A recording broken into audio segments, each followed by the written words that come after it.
আসসালামু আলাইকুম বন্ধুরা, যাদের গুগল অ্যাকাউন্ট রয়েছে তারা এই ভিডিওটি অবশ্যই দেখবেন, কারণ এই ভিডিওটির মাধ্যমে দেখাবো কি করে আপনারা আপনাদের জিমেল অ্যাকাউন্ট খুব সহজেই সুরক্ষিত রাখতে পারবেন।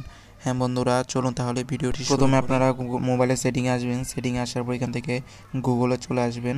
এখানে আসার পর এখান থেকে আপনার অ্যাকাউন্টটি সিলেক্ট করে গুগল অ্যাকাউন্টে টাচ করে দিবেন। টাচ করে দেওয়ার পর এখান থেকে সিকিউরিটিতে চলে আসবেন। সিকিউরিটিতে আসার পর এখান থেকে আপনারা এই কভারে ফোন নাম্বার অ্যাড করবেন, যাতে আপনাদের অ্যাকাউন্টটি শক্তপোক্তভাবে সুরক্ষিত থাকে। সেজন্য অ্যাড নাম্বারে ফোন টাচ করলাম। এখান থেকে আপনারা আপনাদের জিমেইলে পাসওয়ার্ডটি দিয়ে দিবেন। এরপরে অ্যাড করে ফোন নাম্বারে এখানে টাচ করবেন। এখান থেকে একটি ফোন নাম্বার আপনারা সিলেক্ট করবেন। নাম্বারটি সিলেক্ট করে দেওয়ার পর টেক্সট মেসেজে টাচ করে দিলাম। আপনাদের যদি মোবাইল নাম্বার শো না করে তাহলে মোবাইল নাম্বার দিয়ে তারপর নেক্সটে প্রেস করবেন। আমাদের কোডটি চলে এসেছে। কোডটি দেওয়ার পর ভেরিফাইতে টাচ করে দিলাম। এরপরে আমাদের করে ফোন নাম্বারটি অ্যাড হয়ে গেল। এরপর যে কাজটি করবেন সেটি হলো অ্যাড রিকভারি ইমেইলে টাচ করে দিবেন।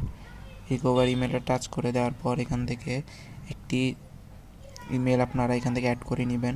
আমি একটি ইমেল এখানে বসিয়ে দিলাম, তারপরে সেভে টাচ করে দিলাম। এরপরে এই ইমেইলে একটি কোড যাবে, সেই কোডটি মোবাইলের জিমেল থেকে আপনারা বের করে এনে এখানে বসিয়ে দিবেন। আমি কোডটি এখানে জিমেইলে এসে দেখে নিচ্ছি। অল মেইলে গেলাম। অল ইনবক্সে আসার পর এখান থেকে রিফ্রেশ করার পরে এই আমাদের কোডটি চলে এসেছে। এখন এখানে দেখে আমি বসিয়ে দিলাম। বসিয়ে দেওয়ার পর ভেরিফাইতে টাচ করে দিব, তাহলে এটি অ্যাড হয়ে যাবে। এরপরে যে কাজটি আপনারা করতে পারেন সেটি হলো নিচে আসবেন। নিচে আসার পর এখান থেকে একটা অপশন পাবেন এনহ্যান্স সেভ ব্রাউজিং। এটি আপনারা এখান থেকে অন করে দিবেন, তাহলে আপনারা যেখানেই ব্রাউজ করেন না কেন আপনার অ্যাকাউন্ট সুরক্ষিত থাকবে। আশা করি বুঝতে পেরেছেন।